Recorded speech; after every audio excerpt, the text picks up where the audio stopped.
Now, we will share in the beautiful music of Betty Hedidian and Pat Aaron. It is a Chopin Nocturne in E flat.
Lovely, lovely, lovely, lovely music. Thank you.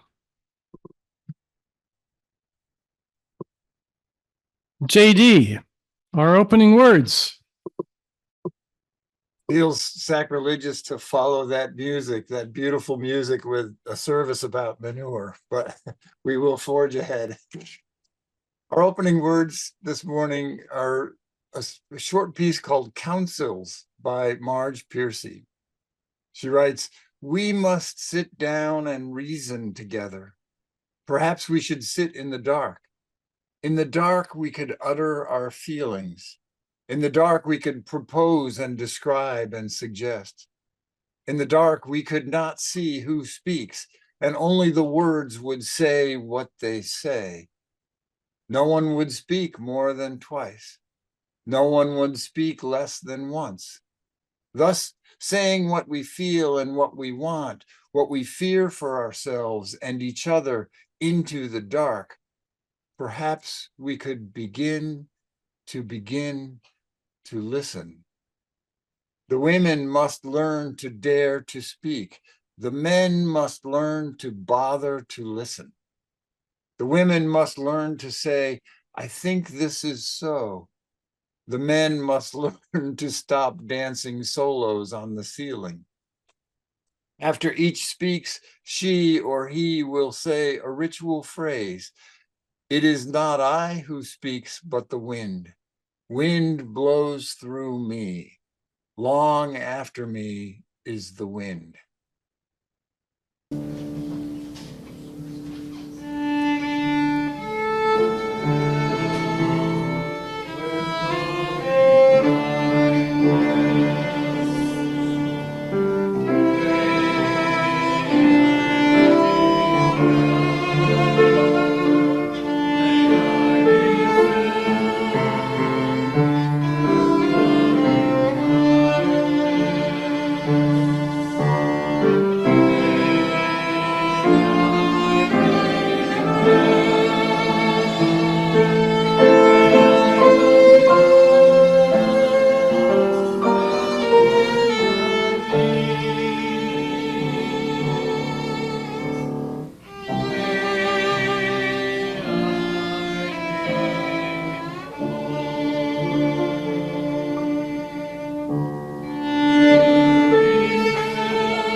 If someone with courage and vision can rise to lead in nonviolent action, the winter of despair can, in the twinkling of an eye, be turned into the summer of hope.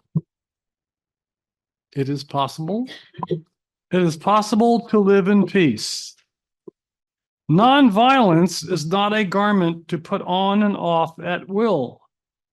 Its seat is in the heart, and it must be an inseparable part of our being. It is possible to live in peace. Nonviolence, which is a quality of the heart, cannot come by an appeal to the brain. It is a plant of slow growth, growing imperceptibly, but those surely. It is a possible to live in peace. If a single person achieves the highest kind of love, it will be sufficient to neutralize the hate of millions. It is possible to live in peace. If we are to reach real peace in this world, and if we are to carry on a real war against war, we shall have to begin with the children. It is possible to live in peace.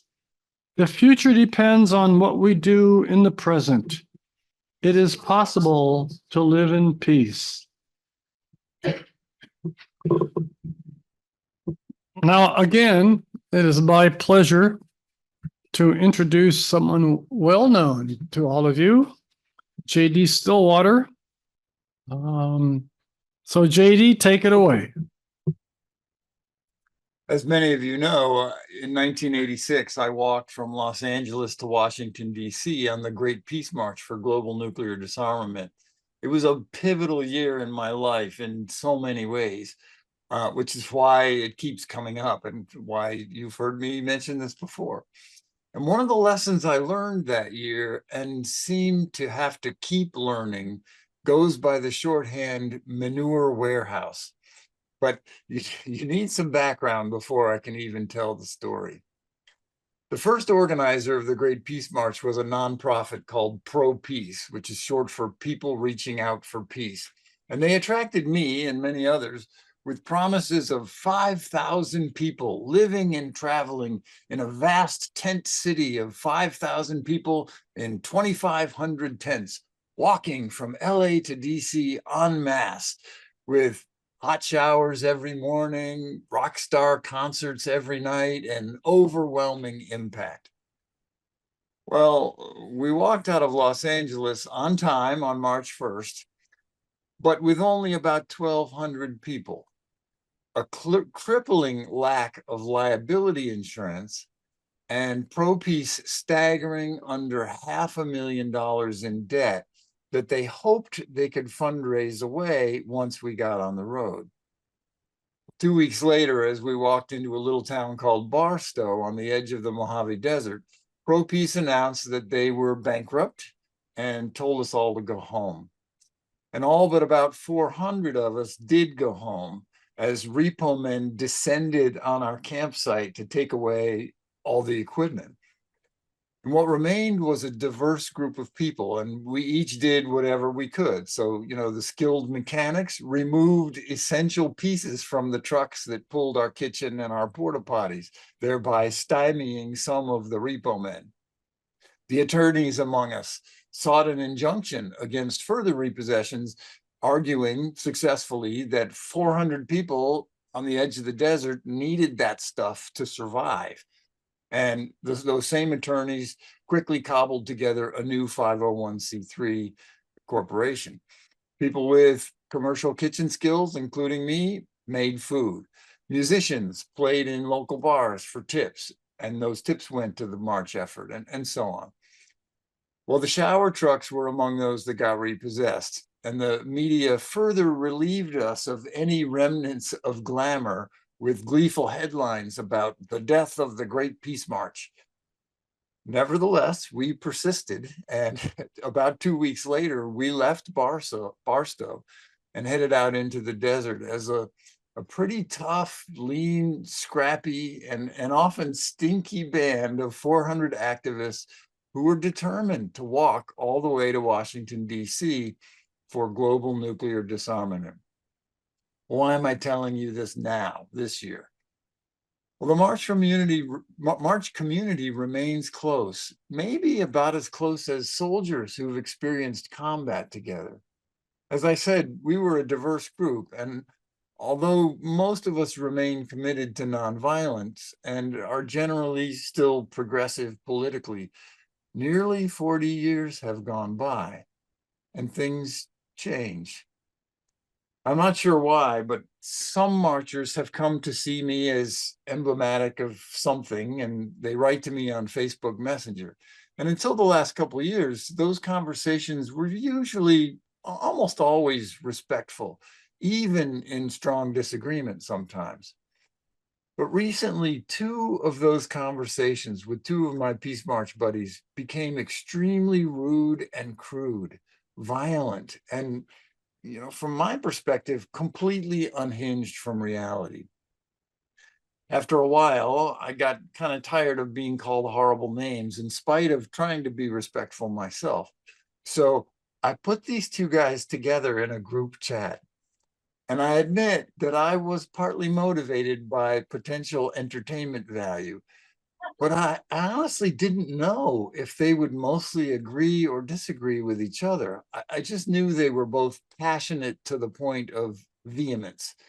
Well, here's an excerpt from what ensued. Person A: I am too enlightened to be poisoning myself with that deranged, delusional, and satanically insane megalomaniac political bull beep. Got sublime soul, self-sovereign autonomy. I don't play brainless, satanic political games. Person B: I hate what you stand for, and I can choose to do so. I now clearly know your politics. We are diabolically opposed. The dumb old rat said that if Trump is elected, there will be civil war. Well, bring it on, Marxist.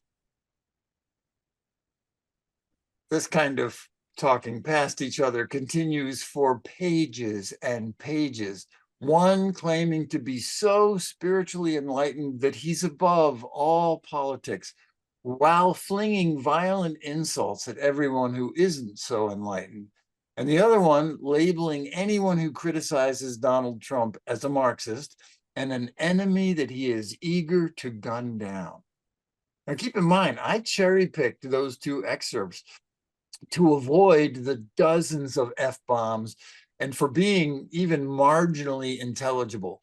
And of course, you can't see the entire sentences that were in all capital letters and the 6 exclamation points in a row and the emojis and all that.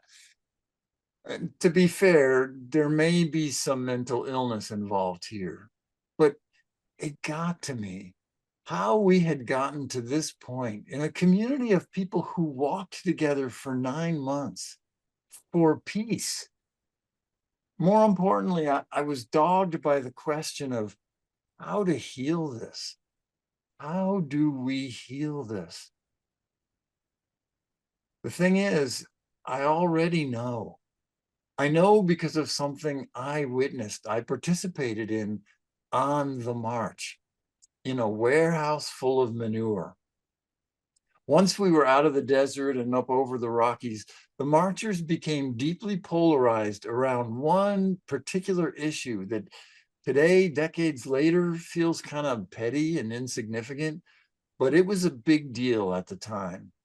In the beginning, we had all walked together from campsite to campsite with banners and flags and a lot of fanfare. But as the days and miles wore on, the late night campfire talkers and the early to bed, early to rise folks kind of naturally fell into distinct patterns. The early risers would get up with the sun and eat breakfast when it was served and leave with the flags at the regular time to walk to the next site. In my memory, that was about half of us. The other half got up whenever they woke up, caught the end of breakfast or just skipped it, and hit the road when they felt like it. And this arrangement was great for preventing long lines at the porta potties and the water trailer in the early mornings, and of course at the kitchen truck for breakfast. It also spread out the workload for those people who were loading the trucks that carried our tents and duffels, which was especially helpful if it was raining. On the roads, it stretched the column of marchers out to miles long, visible throughout the day, but it also meant that drivers and local people along our route would see sporadic clumps of people walking with no banners or flags to explain who we were or why we were walking through their county. It also meant that the people serving lunch at the halfway point had to wait for a long time, either not giving lunch to people or delaying whatever they had to do and cleaning up the site there. So we began to split into these two kind of polarized factions, those who thought we should march together in a unified group, and those who thought each marcher should have the freedom to walk when it was best for them.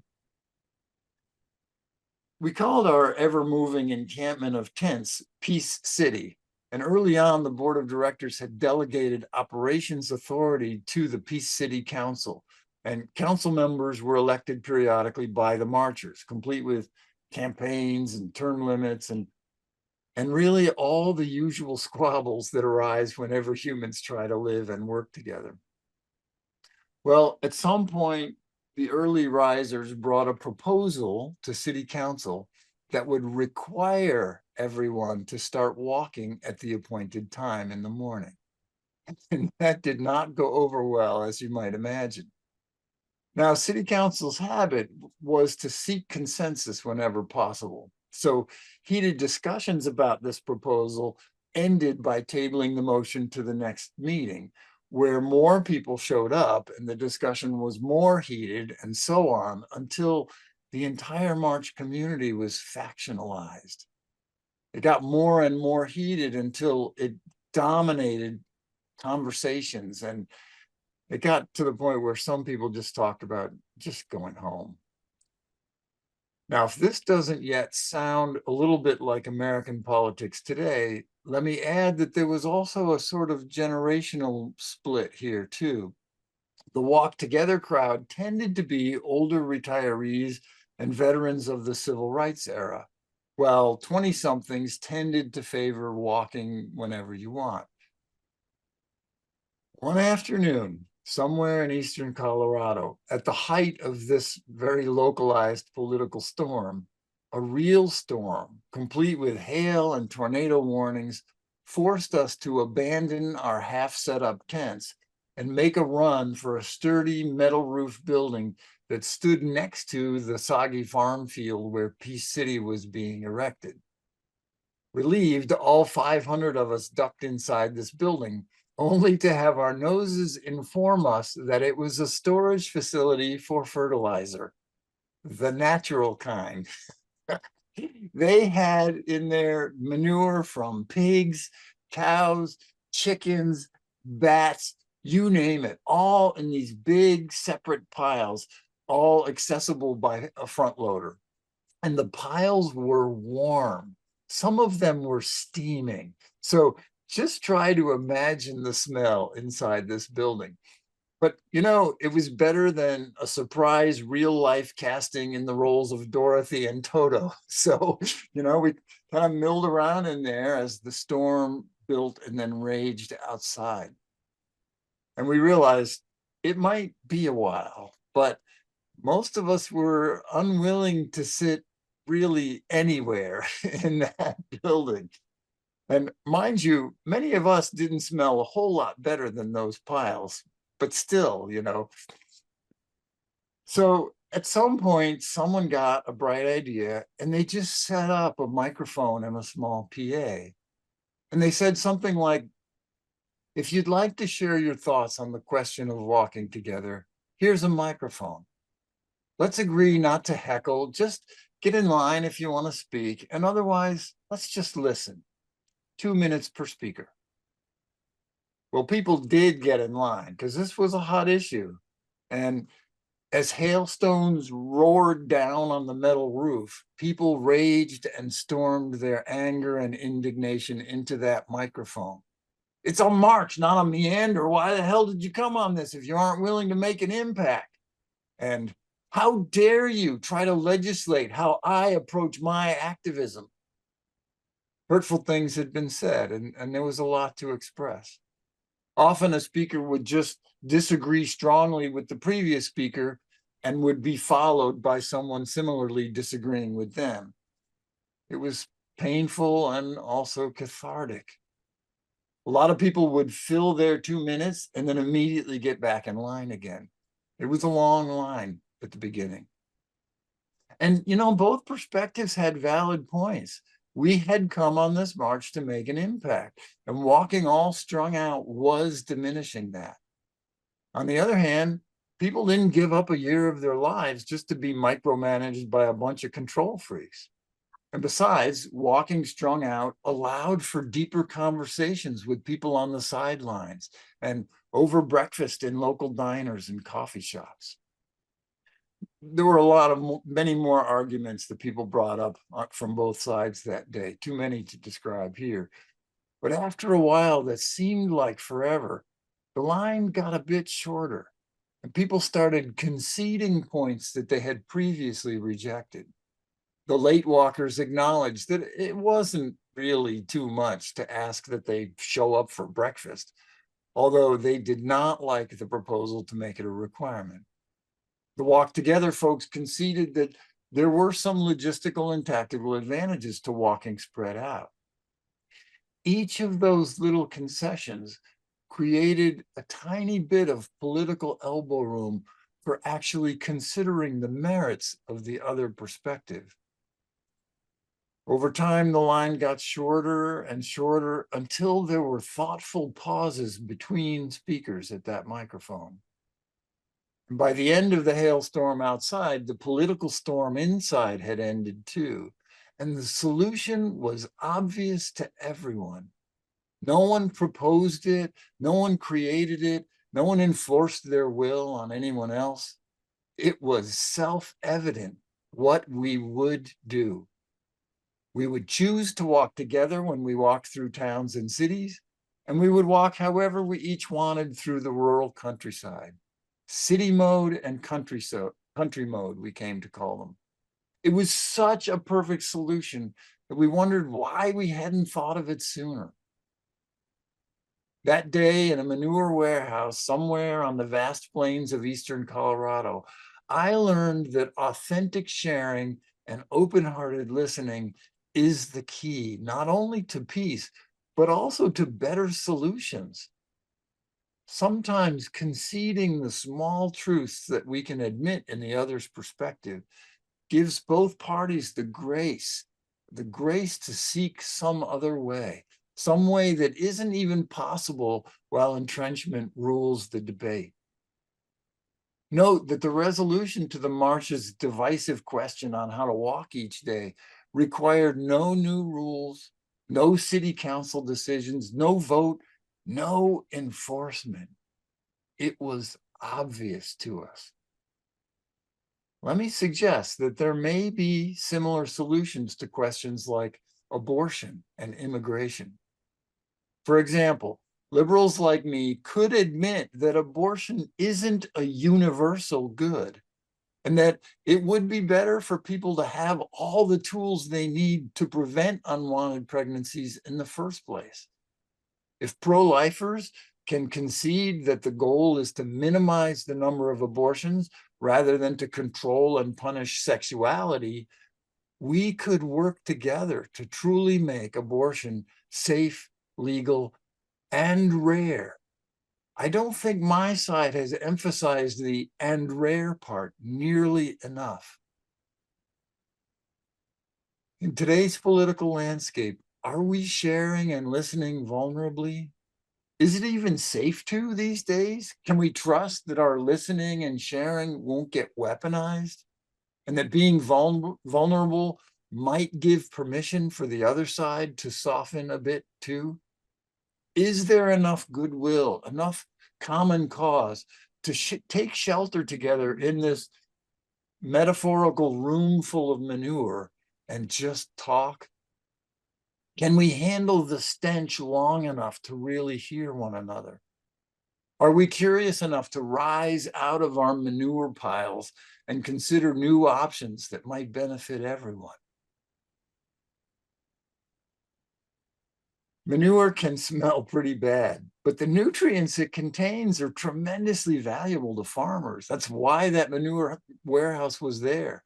And poop plays a huge role in the evolution and sustainability of ecosystems, from fish poop to bird guano to buffalo chips. I don't know how big a role the manure in that building played in our decision-making that day, but I can't help but notice that the combination of the storm outside and the manure inside forced us into an uncomfortable context, one where we didn't really have much choice but to talk and to listen. Are we there yet in American politics? It seems to me that climate change is kind of like the storm outside, and our social media landscape is like the piles of manure, disgusting and stinky, but rich with potential if we know when and where to use them.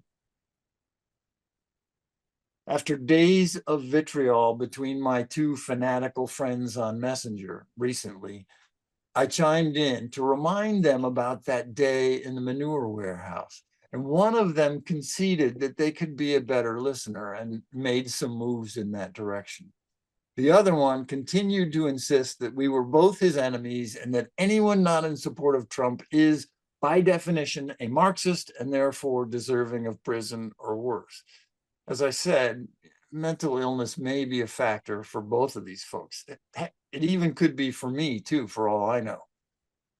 I probably can't achieve reconciliation with everyone by any method.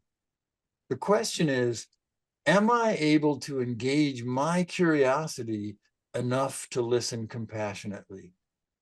I have to remind myself, listening doesn't imply agreement.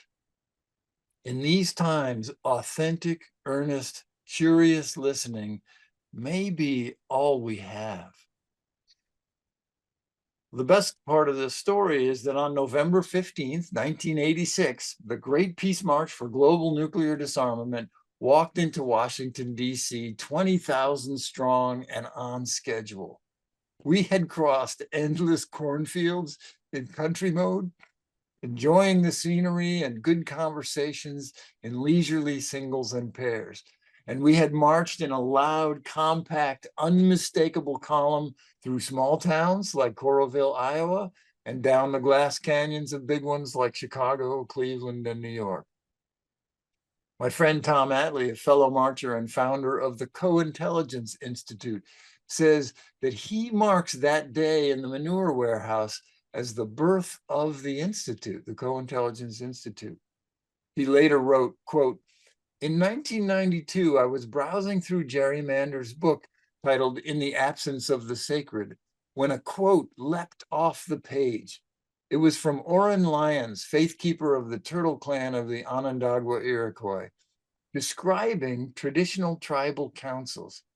He said, this is a quote within a quote, "We meet and just keep talking until there's nothing left but the obvious truth." And Tom goes on to say, "I recognized that we'd stumbled upon something that the Iroquois have known for hundreds of years."